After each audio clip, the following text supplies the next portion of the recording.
"Montana," said Deanna with a dramatic sigh, when Lulu got to school and everyone was talking about the early snow. The other girls, and boys too, were all wearing boots. Deanna's were topped with a fur ruff that matched her princess coat.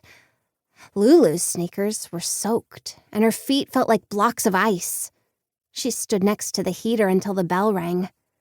She thought about Serena's sneakers and Serena's feet and how cold Serena must feel.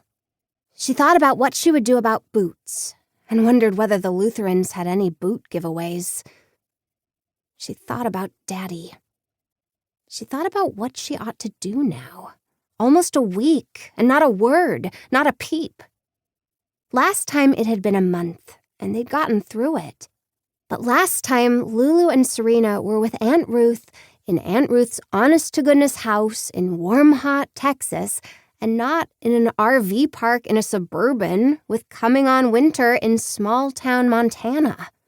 Alone. And with almost no money. Maybe over the weekend at the library, she could do an internet search for her daddy. Maybe she should go to the police. But no, not the police. She didn't trust the police. Lulu wasn't going to let them, the grown-ups in charge, separate her from Serena, which is what she knew they would do. And they'd put them each in some home somewhere, most likely not even in this town or together, and that home wouldn't be home, because there would be people there who didn't love them or even care much except about the money that they got for fostering, or that's what Lulu knew. That's what she'd overheard from Aunt Ruth and from kids she knew in the past, and she was pretty sure Aunt Ruth didn't want them, not at all.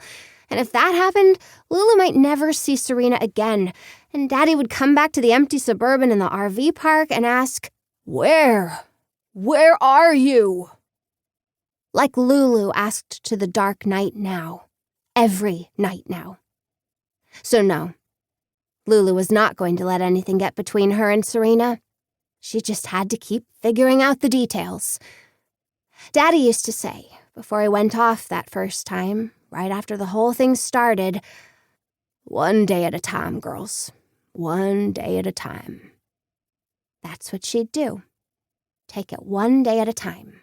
One detail at a time. Checking the internet at the library on Saturday would be okay. And that gave her a small glint of hope. But first, she had to fake the note from Daddy so she could walk Serena home and not get Lori in trouble. Then she had to find boots. Miss Baker's voice broke through Lulu's thoughts. "Starting the writing team program next Monday. I'll be pairing you up with your partner." Quiet groans rose through the classroom, and quieter whispers, as friends hoped to be paired with friends and not with her or him. At lunch, Jack plunked down across from Lulu, and then didn't move, except to slowly slide his milk onto her tray, staring straight at her the whole time. "That was awesome, that thing yesterday," he said at last. That thing where he danced and she sang, and they had been somewhere else entirely, and she'd been someone else entirely, even for those few minutes. That magical thing they'd made together. That magical thing they were going to try and make happen again the next afternoon at the tryouts. Lulu nodded, and because she was pulled for that moment out of thinking about the other stuff, she smiled. Then the other stuff crowded back in. "I need a favor." Detail 1. Jack, his mouth filled with cornbread, nodded. "I need you to help me write a note." He wiped his face with the back of his hand. "Sure, no problem." Lulu slid the paper across the table. It was blank white, and she held a black pen. "I'll dictate, okay?" He squinted a second, then shrugged. "Oh, okay."